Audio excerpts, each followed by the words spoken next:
Assalamu alaikum dear student. Welcome back to another important video and welcome back to the VN Academy. Dear students, हम bacterial cell structure को discuss कर रहे थे।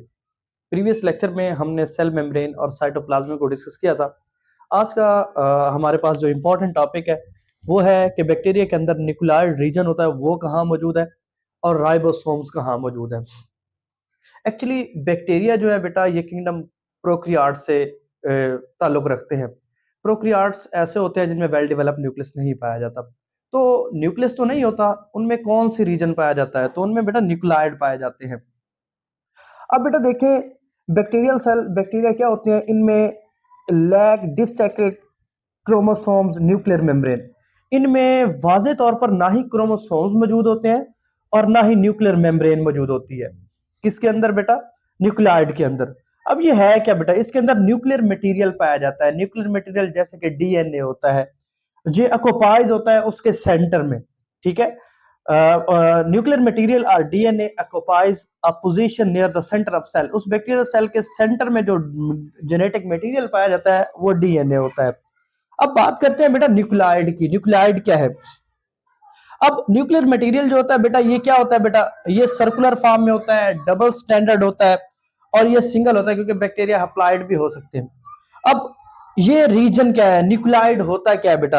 अब यहाँ पे एक डेफिनेशन मैंने लिखी है, nuclear material is aggregated as an irregular shaped. जहां पे ये जो न्यूक्लियर मटेरियल है डीएनए जिस रीजन पर है मौजूद है उस रीजन को, उस एरिया को हम न्यूक्लियॉइड का नाम देते हैं।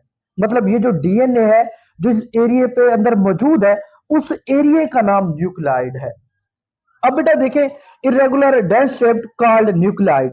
अब न्यूक्लियॉइड क्या है बेटा? इसका दूसरा नाम जो है बेटा इसको हम न्यूक्लियर रीजन भी कहते हैं, इसके अलावा इसको न्यूक्लियर बॉडी भी कहते हैं, इसके अलावा इसको क्रोमेटिन बॉडी भी कहते हैं। इस न्यूक्लियॉइड के दो अदर्स नेम्स हैं। ये था बेटा न्यूक्लियॉइड। उसके बाद हम डिस्कस कर लेते हैं राइबोसोम्स को। प्रोकैरियोटिक सेल में जो राइबोसोम्स होते हैं बेटा ये मोस्टली फ्री मौजूद होते हैं और ये क्या होते हैं? ये प्लाज्मा मेम्ब्रेन आपके सामने बनी हुई है ग्रीन कलर की, उसके साथ ये क्या होते हैं? लूजली अटैच्ड होते हैं।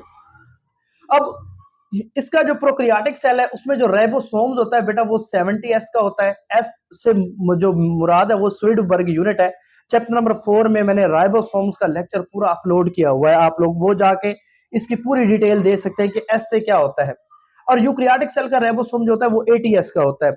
उसमें मैंने ये सारा बताया हुआ है कि 50s 30s, ये तो 80 बन रहा है, ये 70 क्यों है? वो रीजन से सारा मैंने वहां पे एक्सप्लेन किया हुआ है राइबोसोम्स के चैप्टर में, टॉपिक में, सॉरी। उसके बाद बेटा ये क्या होता है? 1000 ऑफ राइबोसोम्स इसके अंदर मौजूद होते हैं जो कंपोज्ड होते हैं बेटा आरएनए से मिलकर और प्रोटीन से मिलकर बने होते हैं। एक्चुअली आपको पता है जो राइबोसोम्स होते हैं बेटा इनको हम फैक्ट्री ऑफ प्रोटीन्स का नाम देते हैं। इसके अलावा बेटा राइबोसोम्स तो प्रोटीन की फैक्ट्री है, राइबोसोम तो प्रोटीन को बना रही है, लेकिन राइबोसोम्स को बनाने की फैक्ट्री कौन सी? ये एमसीक्यूज में पूछा जा सकता है कि फैक्ट्री ऑफ प्रोटीन तो राइबोसोम्स है, लेकिन राइबोसोम्स को कौन सी फैक्ट्री तैयार करती है? तो वो बेटा न्यूक्लियर